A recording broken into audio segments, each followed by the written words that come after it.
Carrot juice குடிச்சு ஒருத்தர் இறந்துட்டார் அப்படின்னு சொன்னா உங்களால நம்ப முடியுதா? நம்பிதான் ஆகணும். 1974 பேசில் பிரவுன் அப்படிங்கிற 48 வயதான ஒருத்தர் என்ன பண்றாரு அப்படின்னா, தன்னோட உடம்புக்கு ஒரு புது டயட்டை கொண்டு வரார்.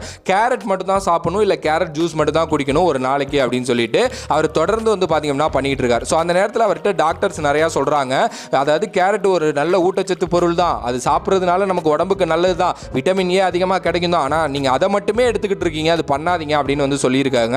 ஆனால் அவர் அதெல்லாம் கேட்காம நான் இதை மட்டும் தான் எடுப்பேன் அப்படின்னு சொல்லிட்டு ஒரு நாளைக்கு 3.8 லிட்டர் ஜூஸ் அப்படின்னு சொல்லிட்டு கேரட் ஜூஸை கண்டினியூவா 10 நாள் குடிச்சுக்கிட்டு இருந்திருக்காரு. அது மட்டும் தான் குடிச்சுக்கிட்டு இருந்திருக்காரு. 11வது நாள் மனுஷன் உயிரோட இல்லை. காரணம் என்ன அப்படின்னா, அவருக்கு கிடைச்ச விட்டமின் ஏ அதிகமாக கிடைச்சி அது நஞ்சா மாறி அவரோட கல்லீரலை காலி பண்ணிருச்சு.